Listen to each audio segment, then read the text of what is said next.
trying every day. I fall down, make mistake. I'm trying every day. Next time that make mistake. I'm trying every day. I fall down, make mistakes. Get back up. What's goody gang? Today we about to do a story time. And what is today's story time on? It's definitely gonna be on my coming out story, so it's gonna be an interesting one. I'm gonna give a fair warning right now. My coming out story is not one of those happy-go-lucky coming out stories where it was calm, smooth, cool, collected, chill. Very much kind of traumatic. So if you don't want to hear anything a little bit traumatic in the moment, or if you're like just not in the headspace for it, now might not be the time to listen to this type of story. But we finna jump right in. So I came out years ago, y'all. We're in 2026 currently. I came out way back when in 2017. Now it's ironic because I always used to think it was 2016, but then I did the math and I was like, no, because 2016 was when I first went to school. It was my second year of college, undergraduate level, that shit started hitting the fan. So yeah, I was in a relationship with my first love. We had gone into an argument. We went to this ball held by the Black Student Union, and it was an all black ball. Like, you have to wear all black. I wore like black with like a silver bow tie, suspenders, whatever. And I don't even know why we were arguing, y'all, but we were arguing the entirety of that night. Like, the entirety of the night. I don't know what it was over. This was several years ago, so I don't remember if I got upset first, addressed something first, or she got upset first and addressed something. I just know that we were on bad terms. But we already had paid for the tickets. We already had found the fits. We were going to this ball. We're still young. We don't know how to have the most emotional regulation. We don't know how to, peacefully resolve things yet. It was like we walking on eggshells, smiling in public, behind closed doors. We were still upset. There was no healthy conflict resolution. It was like one person started talking about their grievances that they have with the other party, then the other party, instead of like actively listening and apologizing and or trying to address said grievances in a manner that warrants forgiveness, they started talking about the grievances that they also have with the other party. And it's just a back and forth of, well, you did this, but you did this back then and that week and this day and timestamps. And it's just like no one's getting anywhere type of thing. But the entirety of the day, I was anticipating the ball. I'm excited, and then my mood got a little blown, obviously, because nobody anticipates getting into a very, very long-winded argument with their partner. Like, this is my first love. I was excited. I was like, yo, I just want to go to this ball. We literally dance, have a ball, no pun intended, and just, vibe out. But that was not what was happening. So that was just some of the icing on the cake that led up to the unfortunate events afterwards. At this time, I was in a bad mental headspace. I have not, this stage of EJ, like baby college EJ, 18, 19, and the forthcoming years after that, was not in therapy. It was on and off. In 2019, I want to say I started the journey, or was it 2019? Yeah. 2019, I started the journey. I'm tripping, y'all. It was not 2019 I started my journey. It was 2017 I started the journey, because the school, my institution at the time, actually made me go to therapy after the unfortunate events that I'm going to address. So yeah, I'm arguing with my first love. We're going to call my first love Kate, even though her name started with a J. If you know, you know. If you don't, oh well. But everything was smooth until it wasn't, honestly. I was just not ready for all of the levels that come with a relationship in terms of being able to have emotional intelligence. I just didn't have it at this time. I was working on it, and I feel like that's something that people either have naturally or you have to learn to become emotionally intelligent, and that's okay. I was not one of those people who had it naturally, so that probably added to the situation and us not resolving things before we got to the point of the ball. But we go to the ball, I have a great time. Even though like we're not on the best of terms, you know, we're with our respective friends, some mutual, some different, like separate friends. And we're having a great time. Like I paid money to have a good time. I'm not gonna be up here frowned up. Like I was still dancing, line dances, regular dances, solo dancing, group dancing, partner dancing. I was sipping on the drinks. Obviously it wasn't alcoholic. It's an institution, it's a dry campus. But they had this little punch that was really good. And I was like, I need to stop drinking this because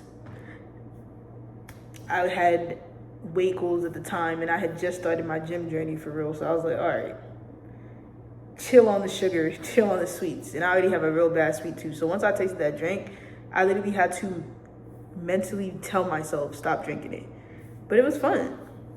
You know, vibed out. It was only but a couple of hours. You know, they're not going to have a college campus function that runs all night. That's unrealistic. So we get back to the dorm, or actually, she had left earlier than me. I just remember this fact, y'all. This happened so many years ago, so bear with me.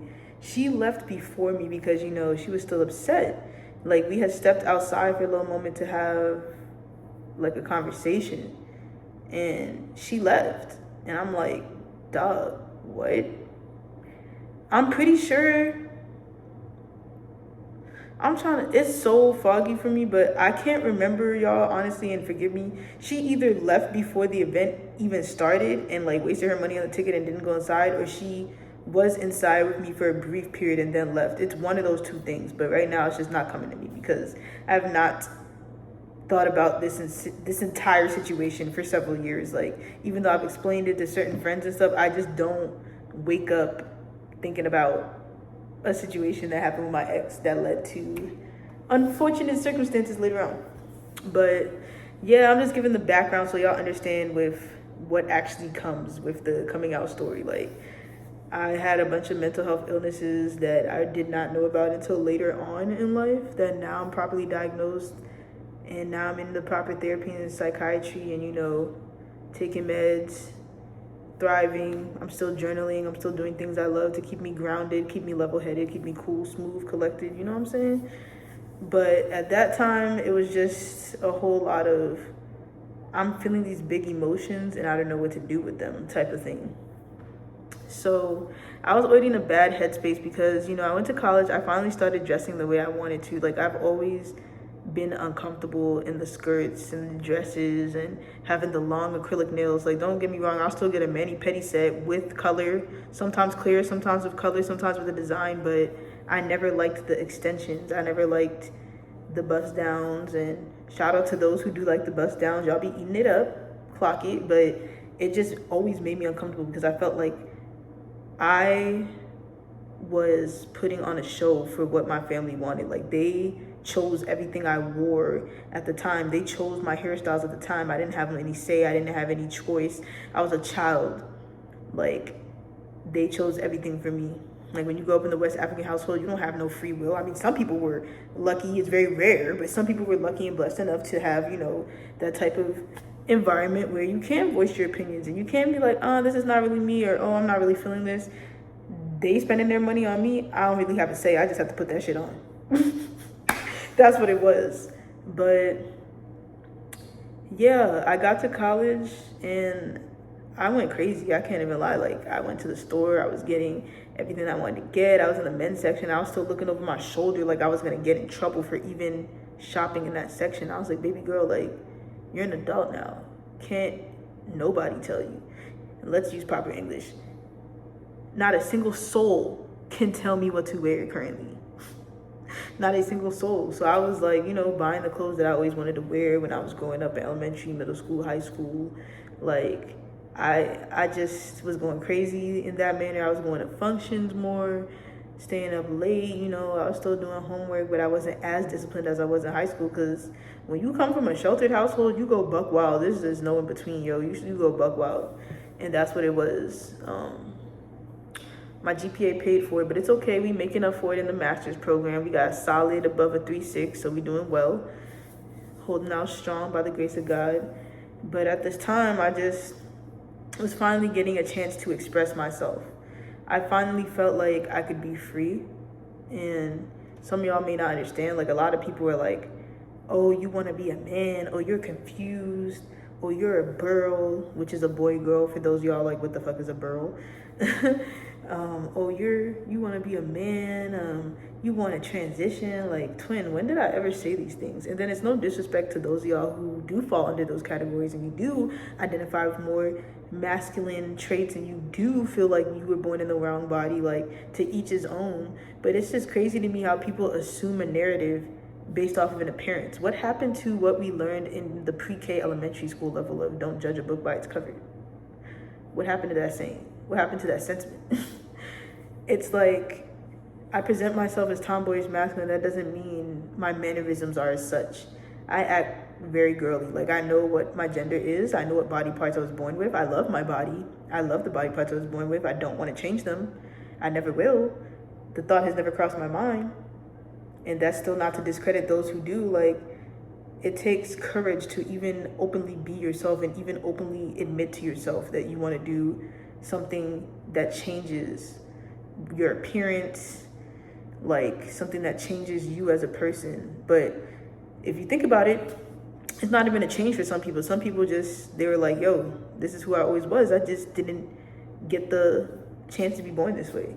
And in my case, I've always loved women. I've always had my eyes on women since a young age. I already went through the phases of trying to pray the gay way, like very, very hard. Like ignoring the feelings, like waiting for the phase to end and to outgrow these feelings and to finally feel the same things that my homegirls was feeling towards these niggas. Towards these men. And it just never came. It never caught up. I was just like, okay, you know the Jeopardy sound. Like, literally, it didn't click.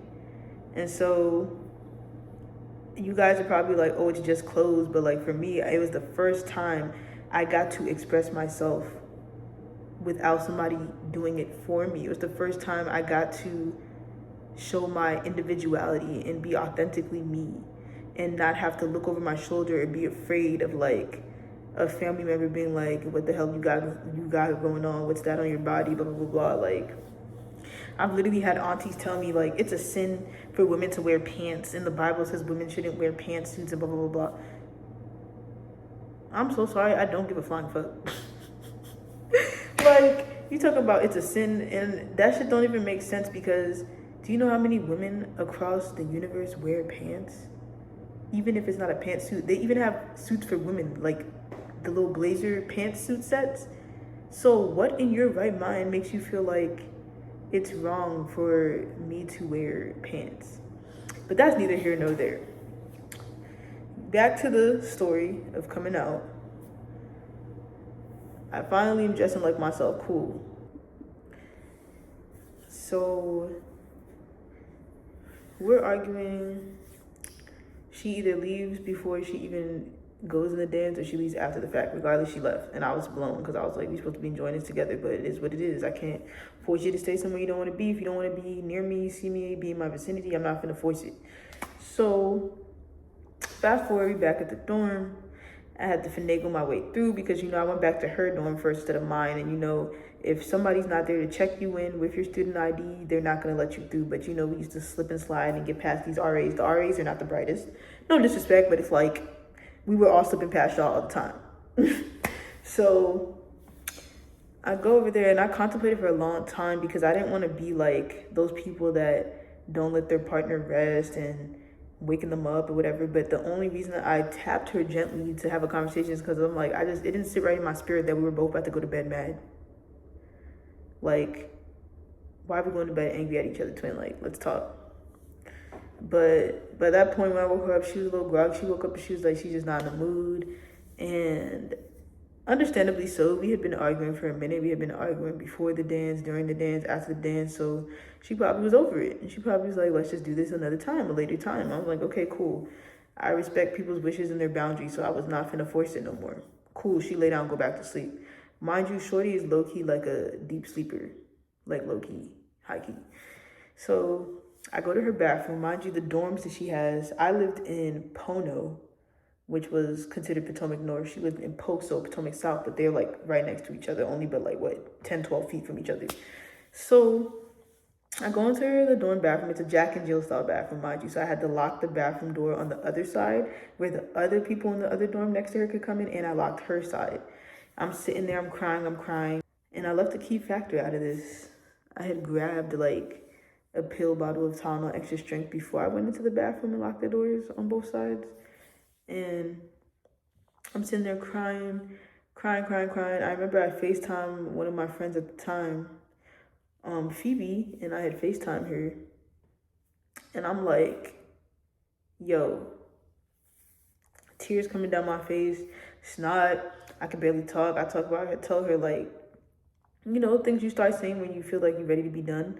I just started telling her like, thank you for giving me a chance at friendship. Thank you for being kind to me. Thank you for showing me kindness, blah, blah, blah. And she's like, what's going on? Because she could see, like, obviously she could see I'm upset. The way I'm talking is alarming and whatever. And I told her straight up, I was like, I just took a bunch of pills.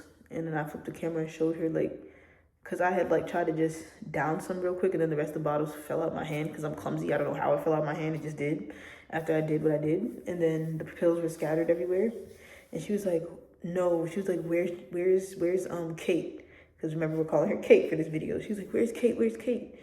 And I was like, she's sleeping right now. And she was like, I need you to open the door and go to her and tell her what you did. And I was like, I don't want to. Like, we went back and forth like that for like 3 to 5 minutes. And she was like, Erica, I'm gonna need you to do that. Like, she said that the government, she was like, I'm gonna need you to do that. So I was like, all right, whatever. I wasn't trying to do that because I was like, I already just, disturbed her sleep once. I'm not trying to do it again. But I went and I was like, I'm sorry to bother you.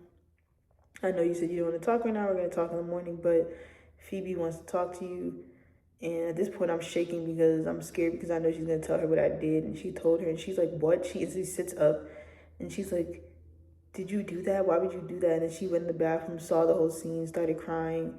Phoebe called the authorities. She called the authorities. They were there like within, I would say 8 to 10 minutes. They asked me why I did what I did, came in with a stretcher, and I was like, because I don't want to be here. They put me on a stretcher, whatever it took me. At the time, girlfriend's crying. She's with her bestie. We'll call the bestie LaQuisha. Funny thing is, bestie's name actually starts with love, but the end part is different. But yeah, she's consoling her. Bestie LaQuisha is consoling Kate. I'm indifferent and numb and poker face as fuck, and just poker face on the stretcher waiting to be taken on the back of the ambulance. They asked me all these questions, blah, blah, blah. I'm giving the same dry answers, like, I don't want to be here. No, I don't want to hurt other people. It's simply to myself, blah, blah, blah. You know the list of questions they be asking. I mean, not everybody, but some people in life who have been where I've been before know. And I get to the hospital, they basically do a psych eval, and they're like, yeah, so we're going to take you to inpatient care. That's for a unit for our patients who suffer with suicidal ideation and blah, blah, blah, blah. And, people who don't want to be here no more, people who want to unalive themselves and shit. So, yeah, I went there. And I want y'all to know I've had 3 inpatient care experiences in the entirety of my adulthood, entirety of my life. First time, obviously, was the coming out story. Then again in 2024 and again this year, actually. So, yeah. But, yeah, we get there. They take me to inpatient and they're like, will you go voluntarily? And I was like, yeah, I know I don't have a choice. I'm like, even if I say no, I know y'all still taking me there. I know how this goes. Even though it's my first time being there, like, we know how America works. America's about control. So it's like, I don't really have a choice. So, yeah, I'm going willingly. And I was there. At the time, they let me know that, adults can only stay for, 3 days unless they deem it fit for you to stay longer. They feel like you're not progressively getting better. Or you're not showing signs of actually being happy and actually wanting to, be here and live and thrive and breathe and all that good stuff. Then they'll let you stay longer. But I was there for a total of 3 nights, 4 days. And the whole time, I wasn't even focused on myself. I was focused on how much school I was missing. I was also focused on how pissed my dad was going to be. Mind you, Guess who was my emergency contact twin for the school? The first institution I went to, which is Christopher Newport University. My father. So, do you know how shocked I was when I was getting called by the little inpatient care nurses and they were telling me there's a phone call for my dad and to go pick up the payphone and they will transfer him over? I said, what the fuck? When I got the phone, he was like, yeah, what's this talking about? Your school calling me? Librarian man. What's this? Your school talking about you try to kill yourself? Did you try to kill yourself? And I couldn't even, like, I was just silent for a long time. Then I was like, yeah. And then he was like, silent for a little bit. And then he was like, well, why would you do that? And I was so deathly afraid. Like, mind you, West Africans, your whole life, whether you Liberian, whether you Ghanaian, whether you Nigerian, whether you from Ivory Coast, whether you from Guinea, like, you hear from the time you can understand language business, from the time you can understand English or any dialect that teaches you, all you hear is, oh, we don't fuck with that gay shit. Oh, that homosexuality, abomination, bullshit. If my child ever tell me I shipping them straight back to Africa so they can get it beat out of their system, or I would disown my child, oh, this, down the third. So it's like, obviously, I couldn't. Like, I'm having a mini anxiety, mini panic attack simultaneously. Like, and finally, I just say over the phone, like, what's the one thing you would never want Caleb to be? Mind you, that's one of my little brothers. It's the one thing you would never want him to be. And he went silent for a long time, way longer than the first time. And he was like, finally, he spoke up and was like, gay. And he was like, are you gay? And I was like, sorry, y'all, I thought about that meme. Why are you gay? Why are you gay? Who says I'm gay? But he literally was like, are you gay? And I was like, yeah. And that's how I said it. Like, I was so deathly afraid of the consequences of what he was going to do to me or say to me. I couldn't even say, like, out my mouth, I love women, I'm gay. I've known this for a while. Like, I literally just said, what's the one thing you wouldn't want my little brother to be? And lo and behold, that's what it was. And he was silent for a long time after that. And he was just like, one thing I want you to know is, even though you and Caleb may have heard me say things around the house, I will always love you unconditionally. And I still feel like that phrase he said is not really true based off of actions. Like, the words are not aligning with the actions, but he claims that he still loves me unconditionally despite, you know, not agreeing with my quote unquote lifestyle. And mind you, you think that the overdose attempt is the worst part of this story, this coming out story. It's not, twin. It's not. Let me tell y'all the worst part. So, you know, I'm in the inpatient care.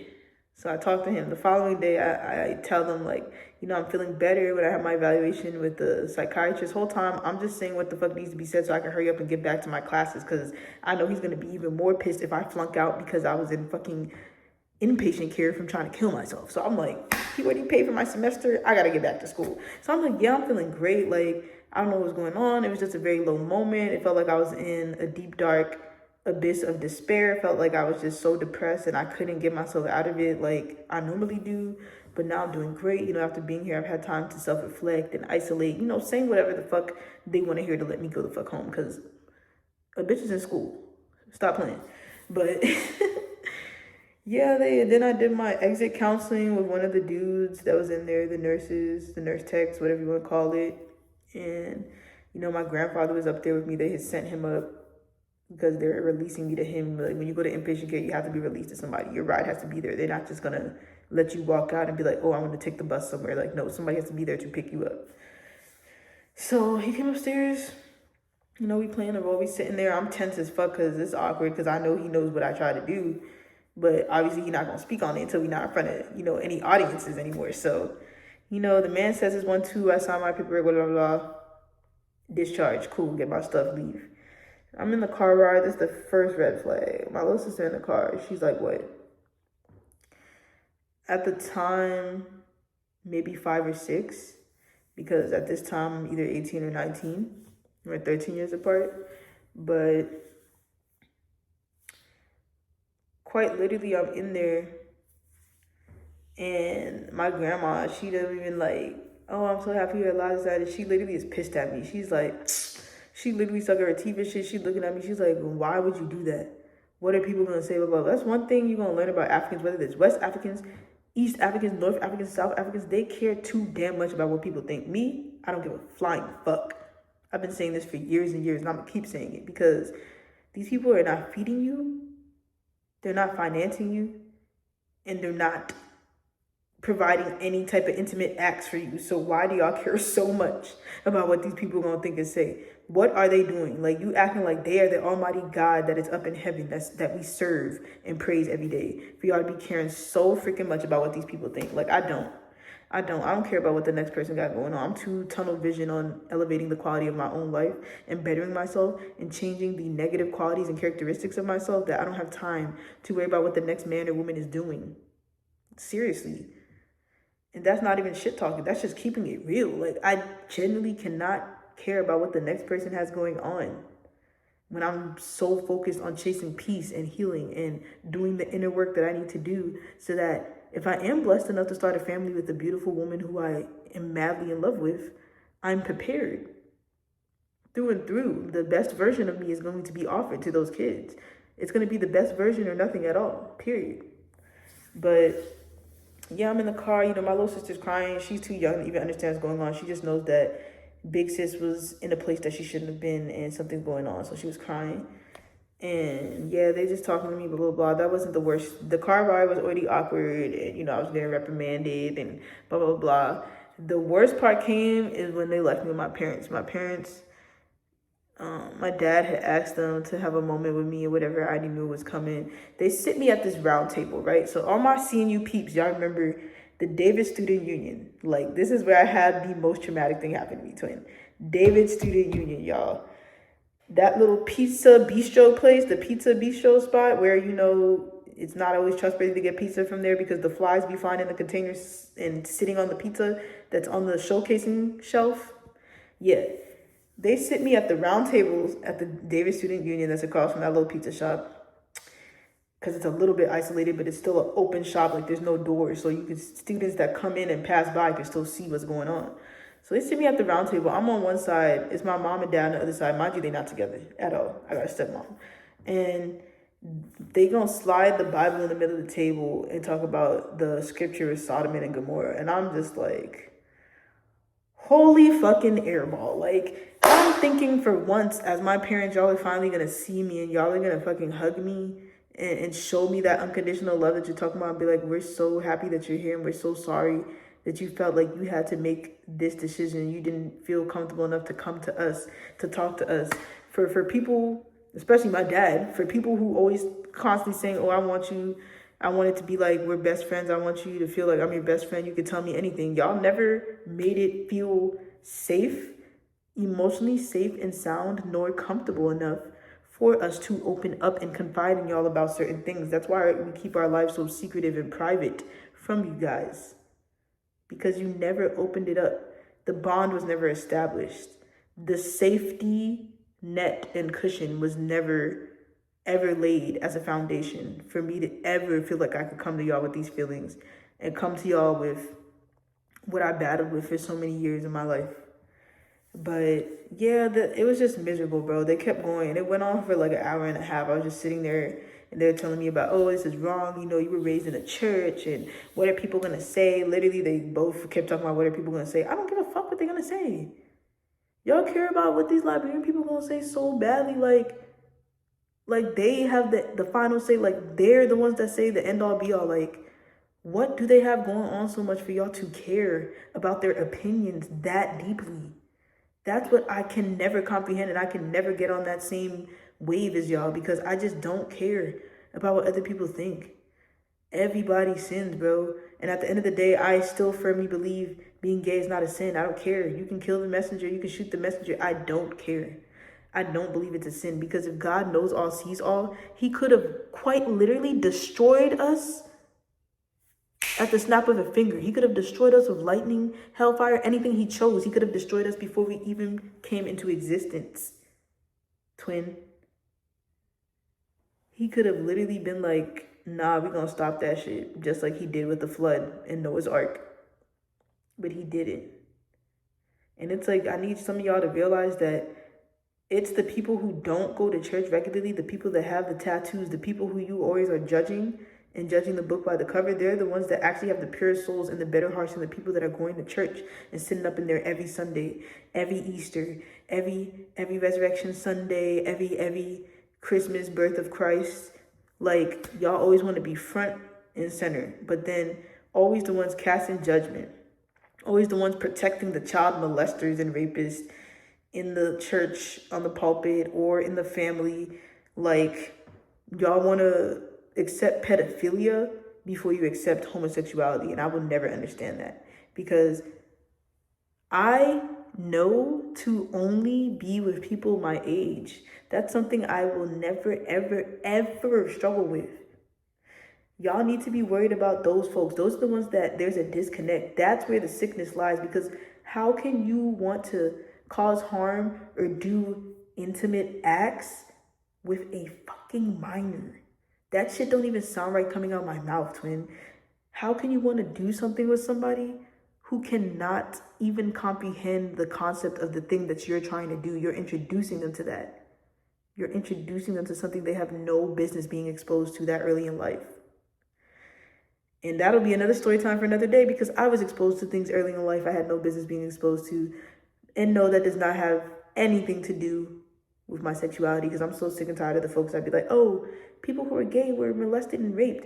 Some people were, yes, but like not everybody has that as the main reason. Like, it may have been a contributing factor, yes, but for me, I was already looking at women before the abuse even happened. But like I said, that's gonna be another story time for another day. And yeah, like, I'm in the DSU, y'all, miserable, just sitting in front of them like, when is this gonna end? Somebody come save me. I kept looking to see if one of my homegirls or homeboys was gonna come through to give me an excuse to just dip and just go with them. But nope, it didn't happen. And I was there for the full hour and a half, almost 2 hours. And I just walked away from them back to my dorm. And I was like, I felt both a wave of relief, because now I didn't have to keep this big ass secret, but I also felt a wave of pain and deep heartache, because it's like I could physically see the disgust as well as hear the disgust in their voices as much as I could see it in their faces. Like, it really hurt. And then since then, I also felt like I have not received the same level of affection since then. I mean, granted, they were barely affectionate growing up to begin with, but I mean, sometimes my dad would hug me. Sometimes my mom would hug me. I mean, very sparingly and rarely for both sides, but sometimes, and I felt like everything just went to a standstill. Even the support, like, it just was crazy. Like, the switch up was crazy, and I'm like, I don't understand how what I decide to do with my life is impacting you that badly. Like, you as a parent should not even be hyper focused on thinking about or even daydreaming about, fantasizing about what your child is doing in the bedroom and who they're laying down with. Let that sit. Let that sit in. Because why do you think it's okay to even be overly concerned about what your child is doing sexually and who they're doing it with? Shouldn't you just be happy that they're alive and well? Shouldn't you be happy that they're bettering themselves every day? Shouldn't you be happy that they put themselves back in school? They're pursuing multiple degrees. They're pursuing a doctorate eventually. They're pursuing multiple streams of income. They're constantly going to the gym. They're constantly trying to become the best version of themselves. Like, why are you focusing so much on the negative aspects? Because I still don't believe who I am is negative. I'm always going to believe that I'm perfectly and authentically me, and I'm beautifully, wonderfully made in God's image. None of y'all would take that from me. I'm very, very solid in my confidence. This newfound confidence that I have, like, it didn't always be like this. It took a while, especially being a PCOS girly. It took a while for me to gain confidence, dog. Like, you understand, having PCOS is, like, annoying. I'm not gonna say it's the worst. It's just annoying. Like, the excessive hair growth everywhere, freaking struggle losing weight in the abdominal region because of the insulin resistance. Like, the list goes on. But I wouldn't change the way I am for anything or anyone, because I'm living my life for me. I'm living my life for me and my truth. I'm living to make myself comfortable. And I'm not going to sit here and act like I didn't try to make myself like something that I didn't like. I tried to see what it was like dating a boy, but it doesn't even qualify to me because it was middle school level, bro. Middle school, that shit is fake. Niggas was holding hands and pecking. And I knew it wasn't for me because I literally used to get a sick ass feeling in my stomach just from those boys pecking me. And fun fact, 2 out of the 3 boyfriends that I had in my middle school term are gay themselves now. So I'm just saying. And it's funny because the one that's actually straight is the one that looks like a twink. But anyways, we're not going to talk about that. We're getting sidetracked. It's just crazy that, yeah, my coming out story was due to my suicide attempt via overdosing on Tylenol extra strength. Oh, I left out this crucial fact. The nurses told me that I was really lucky. The nurses and the doctors, they said I was literally like 1 pill away from damaging like my stomach lining as well as my kidneys. I was like, damn, 1 pill away is crazy. Because I think I had taken like 6. They're like, if I would have got to that 7-8 threshold, that's when they would have had to like make me drink that tar substance they give you to like vomit out the pills and the medicine that you took. But it was God's will. God was like, it's not your time. But I'm not saying this like, oh, I'm proud of how I ended up coming out. It's like, he literally said on the phone, there's a life or death situation. You need to tell me what's going on with you right now. And like I said, I still couldn't even say it outright because if y'all were raised by that deep bass baritone West African Liberian accent, being angry and bellowing about certain things in the household, you would understand why I was deathly afraid to even remotely utter the words gay on the phone with that man in front of him. Like, no. But yeah, y'all, that was my little traumatic coming out story. Happened at the DSU of my first institution that I transferred from, CNU. And it was terrible, but like, at least I was able to be free after that. But I still felt the heaviness as much as I felt a little bit lighter. Like, I felt lighter from finally, revealing the truth about myself. But then I also felt the heaviness of they're never going to accept me. They're never going to truly, truly, truly unconditionally love me because they're always going to be disgusted by who I love and who I choose to love and be with. And that's fine. We cannot force people to accept things. That's something I've learned as a youngin'. You can't force people to accept things. You can't force people to understand where you're coming from.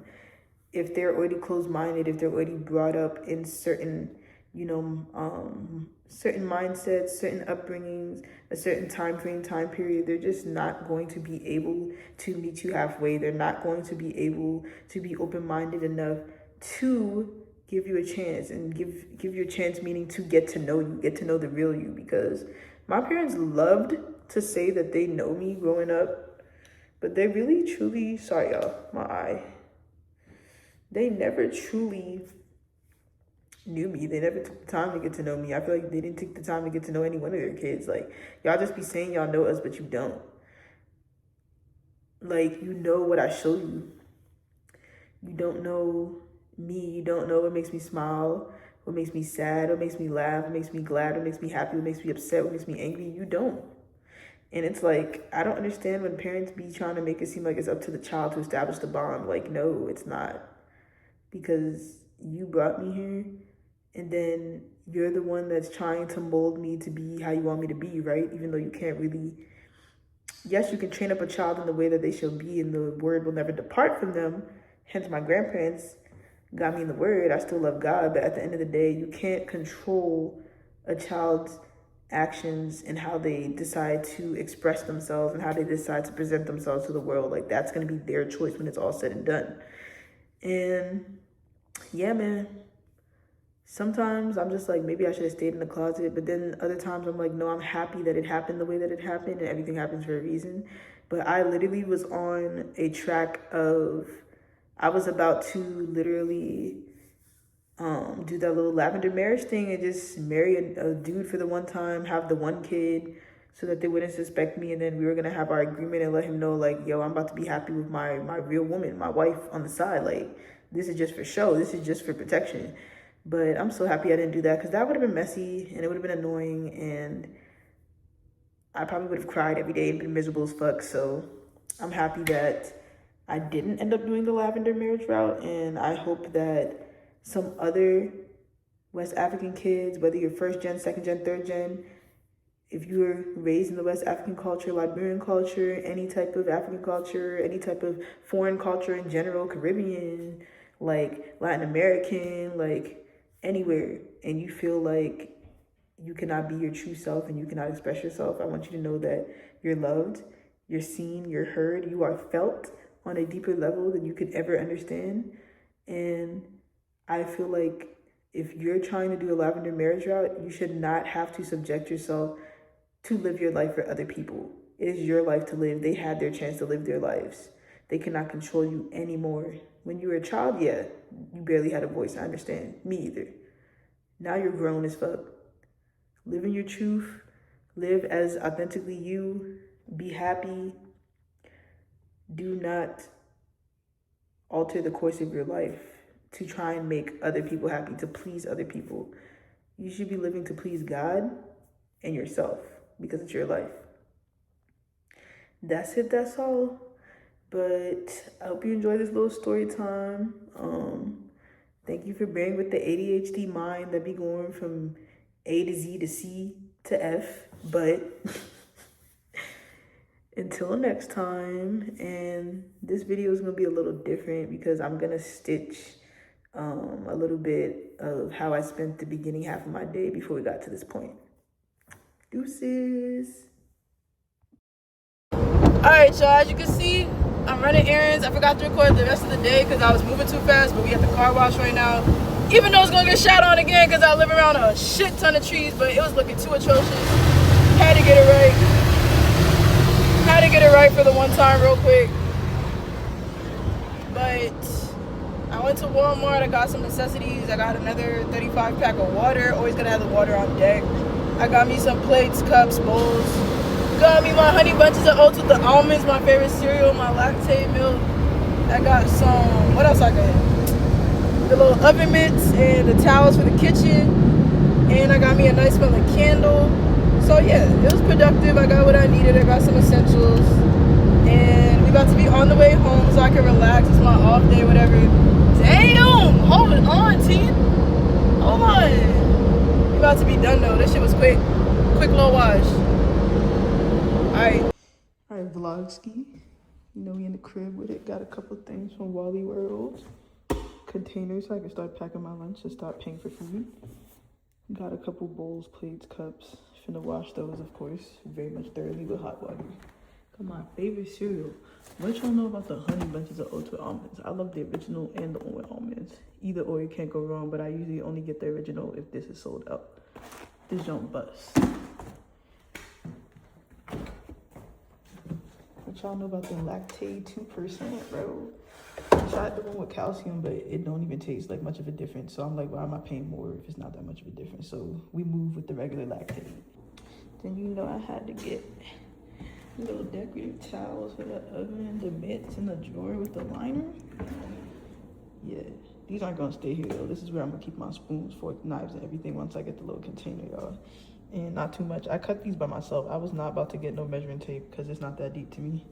But yeah, everything coming together slowly but surely. And you know we had to get the water max hydration always. I told y'all stop playing. I always gotta re-up before I run out. And I definitely wanted to end off the vlog with a little informational segment. I want to talk about something that I have called PCOS, or polycystic ovary syndrome, more commonly being known as polyendocrine metabolic ovarian syndrome, PMOS, and it's a common metabolic and hormonal disorder. I'm still learning about it because I just recently found out that I have this. So I'm reading off of notes that I've accumulated, over the months. So bear with me. But what is PCOS? It's a hormonal imbalance of reproductive hormones and higher than normal levels of androgens, which are male hormones. So it affects 1 in 10 women, and it can cause physical symptoms and impact long-term health. So what are some of the physical symptoms? As you can see, so hirsutism, which is excessive hair of the face, chest, or back. And these are like hyperandrogenism qualities, so having more production of androgens, male hormones rather. And then also oily skin, severe acne, male pattern hair loss, aka alopecia, irregular and unpredictable periods or heavy menstrual cycles, metabolic issues, insulin resistance, the main one, ovarian cysts, fertility challenges, and these are just some of the symptoms. Some women may have one or a few symptoms, some women may have all, some may have a few. It affects each woman differently, but PCOS is definitely not fun, but it's fun to learn about it and navigate it. Definitely have had my fair share of being called sir, in the workplace, out of the workplace, and then I turn around and they'll be like, oh, I apologize, or they'll like catch themselves real quick if they're already facing me. But it's just interesting because people will be like, oh, why don't you shave it? And it's like, I do, and I wax it, it grows back very quickly, and that's out of my control. And I don't really feel like it bothers me enough to get laser surgery for it, like laser hair removal. I don't think my hair bothers me that badly. I'll just get it waxed or shaved. But it's definitely funny when people like will assume that you're just trying to like be more masculine intentionally, or you're trying to like portray a man, but really like they don't even know that you got PCOS whole time. And that's not something you're just gonna broadcast to the world, right? Your closest people's friends, family members, but you're not just gonna be like, hey, I have PCOS. So it's just like, you just gotta let people be ignorant. But I just wanted to add this little segment to just educate people about what PCOS really is. And when I say I just found out, y'all, literally like 3.5 months ago. And I've always gone to regular checkups, always done my blood work, full panel, urine results, like primary care physician, orthopedic doctor, dentist, gynecologist. It's just that my most recent gynecologist told me I have PCOS. So I'm just like, okay. So been learning about that, been learning about, you know, specific workouts in the gym that are specific for PCOS body types, because we like retain fat primarily rather in the abdomen region. So it's like doing a lot of HIIT exercises, doing a lot of core cardio, doing a lot of like full body, but also doing different modified forms, because certain forms will target the insulin resistance and certain forms won't. And that stuff I've been finding out through research on the internet, TikTok, and different articles as well. But definitely let me know down in the comments if you have PCOS, if you already knew what it was, or if you're first time hearing about it. But definitely excited to keep learning more about it and just learn how to navigate it. But always gonna be proud to be me, never ashamed. Now, what are some common PCOS myths? Let's look it up together, y'all. So I got a couple of common PCOS myths. We're gonna go through that. So myth number 1, you must have cysts to have the condition. So you don't have to have cysts to have the condition. And then another myth number 2, it only affects overweight people. It can affect anybody. It can affect the skinny queens, the medium queens, the thick queens. It can affect anybody. I consider myself a cool little medium. Another myth number 3, it causes guaranteed infertility. That is not always the case. And I'm a firm believer of your words hold power. So I rebuke that in the name of Jesus, and you don't claim infertility. If you're somebody who wants to have kids, don't be fearful of that. Just make sure that you're getting your regular checkups and you're going to your doctor, and you're making sure, you know, you're getting checked regularly to make sure that you have enough eggs, that you're like not having ovarian cancer, things of that nature.